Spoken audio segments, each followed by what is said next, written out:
नमस्कार साथियों, कैसे हैं आप सभी। उम्मीद करता हूं कि आप आनंदित होंगे, आप सुखी होंगे और प्रसन्न होंगे। श्री रामचरितमानस में मैं आप सभी को आमंत्रित करता हूं और ये कहने के लिए मैं हमेशा उत्सुक रहूंगा कि ये ग्रंथ आपको जीवन की वो सारे तरकीब, वो सारी विधियां, वो सारे मेथड सिखाती है जिससे आप अपने जीवन को उस उत्कृष्टता की ओर, उस ऊंचाई की ओर ले जा सकते हैं जहां से आपका नीचे आना फिर जो है हो नहीं सकता। क्योंकि अगर एक बार आप ऊंचे पहुंच गए, आपका जो माइंडसेट है, आपका जो विचार है, आपकी जो सोच है वो बदल गई, बदली ऐसी कि वो सकारात्मक विचारों से, वो जो है पॉजिटिव विचारों से, वो जो है ऐसे ऊर्जा से कनेक्ट हो गई जहां से वापस आना आपके लिए मुश्किल हो जाता है। कहने का मतलब क्या है कि आप जो है उस परमात्मा के, आप उस एनर्जी से ऐसे कनेक्ट होंगे कि आपकी जो ऊर्जा है वो पूरी उसी के थ्रू बहेगी और आप जो है सदैव आनंदित रहेंगे। श्री रामचरित मानस में गोस्वामी तुलसीदास जी जिस प्रकार से चीज़ों को लिखा है, वर्णन किया है, ये बड़ा ही सुंदर और रमणीय है। कोई भी व्यक्ति इसका जब अध्ययन करता है, इसको सुनता है, इसको जो है समझता है, तो उसके जीवन में ये बदलाव जो है आने प्रारंभ हो जाते हैं। आज का जो समय है वो बहुत ही विभिन्न प्रकार की नई नई चुनौतियों से घिरा हुआ है। इन चुनौतियों को जो काट लेता है और जो इन चुनौतियों से पार चला जाता है, वही जो है अपने जीवन को जान पाता है, समझ पाता है।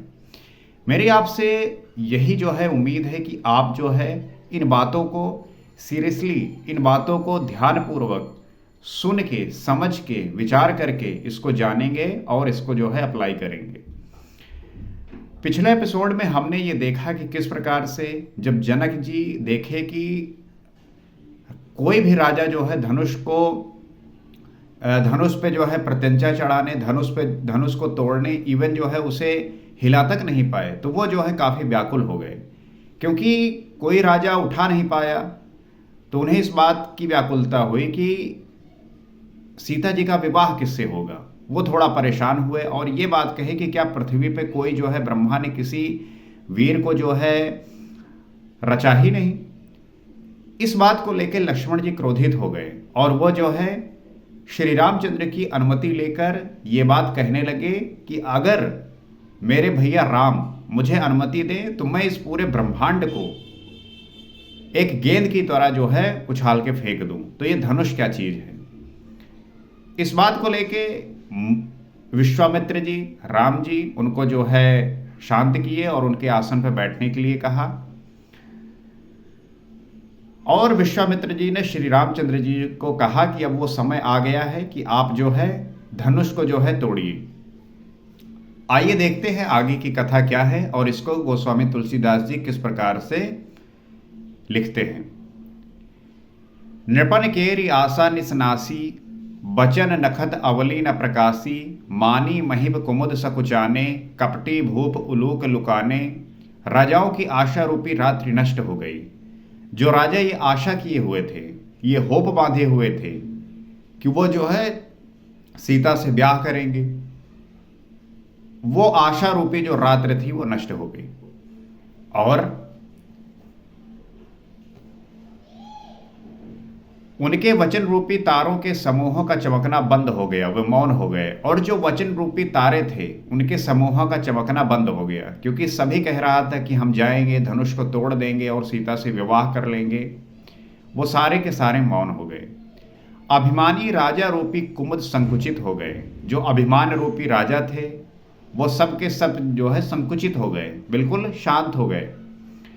और कपटी राजा रूपी उल्लू के छिप गए, और जो कपटी राजा थे वो सब के सब उल्लू के समान जो है छिप गए। इसीलिए जो है व्यक्ति को अभिमान और कपट नहीं करना चाहिए। ये जो है उसके विपरीत असर करता है। So this is very important thing that you should know that अगर आप इस चीज को करते हैं, अगर आप इस चीज को अपने व्यक्तित्व में लेके आते हैं, आप अपने व्यक्तित्व में ईगो लेके आ गए, आप जो है क्लेवरनेस लेके आ गए, ऐसा क्लेवरनेस जो ईर्ष्या से भरा हो, जिसमें एनवी हो, जिसमें जो है संताप हो, जिसमें जो है दूसरों को बुरा करने की आकांक्षा हो, this is not good for you, specially आपके लिए, क्योंकि ये आपको ही जो है कष्ट देता है। उसी प्रकार से हुआ, जो राजा कपटी थे, जो जो जो अभिमानी थे, वो उसी प्रकार से मौन हो गए और उल्लू के भांति छिप गए। भय विशोक कोक मुनि देवा, बरसहि सुमन जना वही सेवा, गुरु पद बंद सहित अनुरागा, राम मुनि सन आय सुमांगा। मुनि और देवता रूपी चकवे शोक रहित हो गए। जितने मुनि थे, जितने देवता थे, वो सब जो है शोक रहित हो गए, मतलब कि अब उनके भीतर किसी भी प्रकार का शोक नहीं रहा। वे फूल बरसाकर अपनी सेवा प्रकट कर रहे हैं। जितने देवता हैं, जितने मुनि हैं, जितने जो है हरिभक्त हैं, वो सब के सब जो है फूल बरसा रहे हैं, पुष्प जो है बरसा रहे हैं। They try to express that they are very happy and प्रेम सहित गुरु के चरणों की वंदना करके श्री रामचंद्र जी ने मुनियों से आज्ञा मांगी। वो अपना सेवा प्रकट कर रहे हैं। जब आप किसी से प्रसन्न होते हैं, तब अपना किसी भी प्रकार से सेवा प्रकट करते हैं कि कैसे जो है हम सामने वाले व्यक्ति को प्रसन्न कर सकें। प्रेम सहित गुरु के चरणों की वंदना करके श्री रामचंद्र जी ने मुनियों से आज्ञा मांगी। उसके बाद प्रेम सहित गुरु के चरणों की वंदना की, श्री रामचंद्र जी मुनियों से आज्ञा मांगी। आप जब भी कोई बड़ा काम करने जाएं, कोई भी जो है कार्य करने जाएं, तो अपने जो गुरु हैं, अपने जो आपके जो मेंटोर हैं, आपके जो दर्शक हैं, वो उनसे आप अनुमति मांगिए। वो आपको सही ज्ञान देंगे, सही जो है नॉलेज देंगे, जिससे आप अपने कार्य में सफल हों। ऐसा आशीर्वाद वो प्रकट करेंगे। सहज ही चले सकल जग स्वामी, मत मंजु बर कुंजर गामी, चलत राम सब पुर नर नारी, पुलक पूरी तन भय सुखारी। समस्त जगत के स्वामी श्री राम जी सुंदर मत वाले श्रेष्ठ, हाथी किसी चाल से स्वाभाविक ही चले। समस्त जगत के स्वामी जो श्री रामचंद्र जी हैं, ऐसे सुंदर मत वाले श्रेष्ठ हाथी की चाल से स्वाभाविक ही चले। आप हाथी को चलते हुए देखे होंगे। उसमें ना तो किसी प्रकार का ऐसा नहीं होता है कि वो बहुत जल्दी में होता है और बहुत इधर उधर भागता रहता है। उसमें एक सौम्यता होती है, उसमें एक धैर्य होता है। तो हाथी के चाल जैसे श्री रामचंद्र जी चले। हाथी के चाल आप देखेंगे तो उसमें एक गरिमा होती है, एक उसमें श्रेष्ठता होती है, एक उत्कृष्टता होती है। और वो जो है ऐसे शांति और एक बल का प्रतीक है, एक जो है ताकत का प्रतीक है। उसी प्रकार से वो जो है चले, और वो स्वाभाविक था। बहुत बार ऐसा होता है ना, बहुत सारे लोग बनावटी होते हैं, और वो बनावटी जो है व्यक्ति को समय आने पे जो है उसका वो पोल खोल देता है। लेकिन जिसका वो स्वभाव है, वो तो वैसा ही होगा, और उसके स्वभाव से वो जो है प्रदर्शित होता है। श्री रामचंद्र जी के चलते ही नगर भर के सब स्त्री पुरुष सुखी हो गए। जब श्री रामचंद्र जी इस प्रकार से अपने आसन से उठकर चले, तो नगर के जितने भी स्त्री और पुरुष थे वो सुखी हो गए। Why they are so happy? Because they want to, वो चाहते थे कि जो है सीता जी का जो विवाह है वो श्री रामचंद्र जी से हो। उनके शरीर रोमांच से भर गए, और वो जो है उनका जो शरीर है वो पुलकित हो उठा। वो जो है बहुत आनंदित हो उठे, सुखी हो उठे। बंदी पितर सुर सुकृत संभारे, जो कछ पुण्य प्रभाव हमारे, तव शिवधनु मृणाल की नाई, तोरहु राम गणेश गोसाई। उन्होंने पितर और देवताओं की वंदना करके अपने पुण्यों का स्मरण किया। उसके बाद श्री रामचंद्र जी पितर और देवताओं की वंदना करके अपने पुण्यों का स्मरण किया। यदि हमारे पुण्यों का कुछ भी प्रभाव हो तो हे गणेश, ये श्री रामचंद्र जी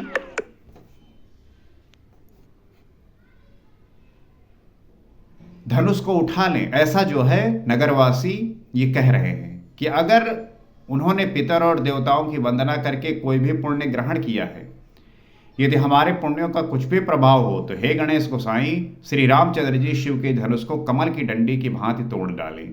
सारे नगर के स्त्री पुरुष यही चाहते हैं कि श्री रामचंद्र जी इस धनुष को कमल की डंडी के समान जो है तोड़ डालें। अगर मैंने जो है पितर और देवताओं की वंदना करके कुछ भी पुण्य कमाया है तो हमारे पुण्यों का प्रभाव जो है उन पे पड़े।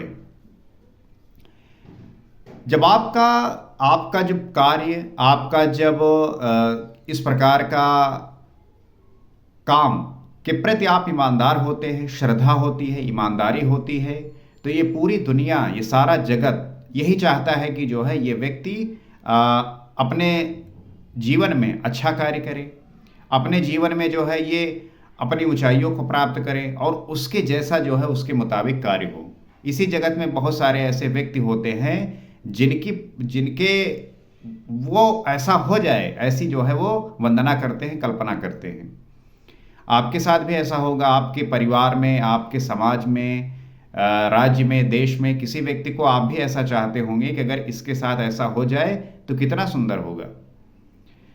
आप देखते होंगे कि जब क्रिकेट मैच होता है तब किसी प्लेयर को लेके आप ये कहते हैं कि अगर ये प्लेयर अच्छा कर जाए तो हम जीत जाएंगे। वो प्रसन्नता जो आप अपने भीतर लेके आते हैं, तो उसी प्रकार से व्यक्ति अपने इच्छाओं की पूर्ति के लिए ऐसा हो जाए, ऐसी कामना करते हैं किसी दूसरे के लिए। इसका मतलब है कि उस व्यक्ति के प्रति जो उसका प्रेम है वो बहुत ही निश्चल है और स्वार्थवश ना होके बल्कि हित चाहने वाला है। राम ही प्रेम समेत लखी, सकिन समीप बुलाए, सीता मातु स्नेह बस, बचन कहई बिल खाए। श्री रामचंद्र जी को वात्सल्य प्रेम के साथ देखकर और सखियों को समीप बुलाकर सीता जी की माता स्नेहवश विलखकर विलाप करती हुई सी ये वचन बोली। श्री रामचंद्र जी को वात्सल्य प्रेम के साथ देखकर सीता जी की माता सखियों को समीप बुलाकर ये विलाप करती हुई वचन बोली। क्या बोली? सखी सब कौतुक देख निहारे, ज्यों कहावत हितु हमारे, को न बुझाए कहे गुर पाही, ए बालक अस हठ भल नाही। हे सखी, ये तो हमारे हितु कहलाते हैं, वे भी सब तमाशा देखने वाले हैं। कोई भी इनके गुरु विश्वामित्र जी को समझाकर नहीं कहता कि ये राम जी बालक हैं। उनकी माता चिंता में पड़ गई कि इतने बड़े बड़े राजा महाराजा जब इस धनुष को नहीं तोड़ पाए तो ये बालक जो है कैसे इस धनुष को तोड़ पाएगा। वो इस बात को लेकर चिंतित हो गई कि अब ऐसी हंसी कराएंगे तो कोई जो है इनके गुरु विश्वामित्र जी को जाके समझाए कि ये क्या करवा रहे हैं, क्या हो रहा है। जो धनुष रावण और बाण जैसे द्विजयी वीरों के हिलाए ना हिल सका, उसे तोड़ने के लिए मुनि विश्वामित्र जी का राम जी को आज्ञा देना और राम जी का उसे तोड़ने के लिए चल देना रानी को हट जान पड़ा। इसलिए वो कहने लगी कि गुरु विश्वामित्र जी को कोई समझाता भी नहीं। वो ये कहने लगी कि रावण और बाण जैसे इतने दिग्विजयी जो वीर हैं वो हिला तक नहीं सके, तो ये बालक जो है कैसे इस धनुष को तोड़ पाएगा। कोई जो है विश्वामित्र जी को समझाए कि ऐसा हठ ना करें। रावण बाण छुआ नहीं चापा, हारे सकल भूप करिदापा, सो धनु राज कुंवर कर देही, बाल मराल की मंदर लेही।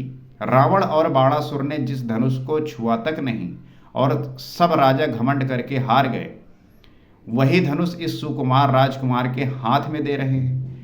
रावण और बाणासुर जिस धनुष को छुआ तक नहीं और सब राजा घमंड करके हार गए, वही धनुष इस सुकुमार राजकुमार के हाथ में दे रहे हैं। ये हठ है, ये कोई समझ की बात नहीं है। हंस के बच्चे भी कहीं मद्राचल पहाड़ उठा सकते हैं, बाल मराल की मंदर ले ही। सीता जी की माता कह रही है कि कहीं हंस भी जो है, हंस के बच्चे भी मद्राचल पर्वत को उठा सकते हैं। यही जो है लीला है। हम जिसको जो सोचते हैं वो कहीं उससे जो है अलग और अलग तरीके से कार्य करता है। हम लोगों को बहुत अंडर एस्टिमेट करते हैं। हमें लगता है कि ये व्यक्ति जो है कुछ नहीं कर पाएगा, इस व्यक्ति के अंदर पोटेंशियल नहीं है, लेकिन ऐसा नहीं होता। हर एक व्यक्ति के अंदर वो क्षमता होती है, वो पोटेंशियल होती है उसे जो है एक सही दिशा देकर उसको अपने रास्ते की ओर ले जाना, ये व्यक्तित्व है, ताकि वो अपने पोटेंशियल को पहचाकर उस जो मद्राचल पर्वत जैसा कोई भी लक्ष्य है उसको प्राप्त कर सके। उठाने वाली जो बात है कि एक हंस का बच्चा नहीं उठा सकता, ये बात हर कोई कह रहा है। भूप सयानप सकल सिरानी, सखी विधिकति कछु जाति न जानी, बोली चतुर सखी मृदुबानी, तेजवंत लघु गनई न रानी। और तो कोई समझाकर कहे या नहीं, राजा तो बड़े समझदार और ज्ञानी हैं, उन्हें तो गुरु को समझाने की चेष्टा करनी ही चाहिए थी, परंतु मालूम होता है राजा का भी सारा सयानापन समाप्त हो गया। सीता जी की माता बहुत चिंतित हैं कि इतने बड़े बड़े राजा जब इस धनुष को नहीं तोड़ पाए तो ये सुकुमार राजकुमार कैसे तोड़ सकते हैं। वो तो इतने जो है कोमल से और बच्चे हैं, कैसे जो है इसको तोड़ पाएंगे। और राजा जनक तो जो है समझदार हैं, ज्ञानी हैं, वो भी जो है इस प्रकार का बच्चा वाला काम कर रहे हैं, सयानी वाले काम नहीं कर रहे हैं। हे सखी, विधाता की गति कुछ जानने में नहीं आती, ये कहकर रानी चुप हो रही हैं। तब एक चतुर राम जी के महत्व को जानने वाली सखी कोमल वाणी से बोली, हे रानी, तेजवान को देखने में छोटा होने पर भी छोटा नहीं गिनना चाहिए। अगर कोई व्यक्ति तेजवान है और दिखने में छोटा है तो उसे छोटा नहीं कहना चाहिए। कह कुंभज कह सिंधु अपारा, सोसे सुजस सकल संसारा, रवि मंडल देखत लघु लागा, उदय तास त्रिभुवन तम भागा। कहाँ घड़े से उत्पन्न होने वाले छोटे से मुनि अगस्त और कहाँ अपार समुद्र। अगस्त मुनि घड़े से उत्पन्न हुए थे और उन मुनि अगस्त कहाँ और अपार समुद्र, किंतु उन्होंने उसे सोख लिया जिसका सुयस सारे संसार में छाया हुआ है। सूर्यमंडल देखने में छोटा लगता है, तो जिस प्रकार से अगस्त मुनि जो है पूरे समुद्र को सोख लिया था और उसका जो है सुयस सारे संसार में छाया हुआ है, सूर्यमंडल देखने में छोटा लगता है, पर उसके उदय होते ही तीनों लोकों का जो अंधकार है वो भाग जाता है। इस वजह से हमें किसी को छोटा जानकर जो है उसके छोटेपन की बात नहीं करनी चाहिए। उसके भीतर जो है असीम तेज हो सकता है, वो कुछ भी कर सकता है। मंत्र परम लघु जासु बस, विद हरिहर सुर सर्ब, महामत गजराज कहो, बस कर अंकुश खर्ब। जिसके वश में ब्रह्मा, विष्णु, शिव और सभी देवता हैं, वो मंत्र अत्यंत छोटा होता है। मंत्र बहुत छोटे होते हैं, लेकिन उन मंत्र के माध्यम से आप ब्रह्मा, विष्णु और महेश को अपने जो है अधीन कर सकते हैं, आपने वश में कर सकते हैं। महान मत वाले गजराज को छोटा सा अंकुश वश में कर लेता है। इतने बड़े बड़े आप हाथी देखते होंगे, लेकिन उसको छोटा सा अंकुश जो है वश में कर लेता है। इसलिए हमें जो है इस प्रकार से चिंता नहीं करनी चाहिए। श्री रामचंद्र जी उसी प्रकार से दिख रहे हैं, दिखने में छोटे हैं, राजकुमार हैं, और उनके सामने महान बड़े बड़े राजा जो है आए, उन्होंने धनुष को हिला तक भी नहीं पाए। तो सभी को यही डाउट हुआ कि इतने बड़े महान राजा सब आए, उन्होंने इस धनुष को हिला तक नहीं पाए, ये राजकुमार रामचंद्र जी कैसे इसको जो है उठा पाएंगे। ये तो जो है एक हंसी हो गई कि इतने बड़े बड़े राजा नहीं उठा पा रहे हैं, तो चलो अब रामचंद्र जी को भी जो है गुरु आज्ञा दे दिए। ये बचपना कर रहे हैं, ऐसा जो है सीता जी की माता को लग रहा है। ये जो प्रसंग है बड़ा ही सुंदर है। इस प्रसंग को आपने जो है टीवी पर, यूट्यूब पर, हर जगह जो है अलग अलग सोशल मीडिया पे आपने देखा होगा, और ये जो है बड़ा ही आनंदित और आपके मन को प्रसन्न करने वाला है। लेकिन जब इसको आप स्वयं अध्ययन करते हैं, जिस ग्रंथ के माध्यम से उस वीडियो को उतारा गया है, अगर आप इसका अध्ययन करते हैं तो जो कल्पना आपके मन में बनती है वो अविस्मरणीय है। वो जो है एक अलग तरीके से बुनती है और आपको आनंदित करती है। इसीलिए मैं आप सभी को कहता हूं कि आप जो है पढ़िए, क्योंकि पढ़ने से ही आपके भीतर का जो अज्ञान है वो मिटेगा और आपके भीतर ज्ञान उदय होगा। मुझे पूरी आशा है कि आप इस चैनल के माध्यम से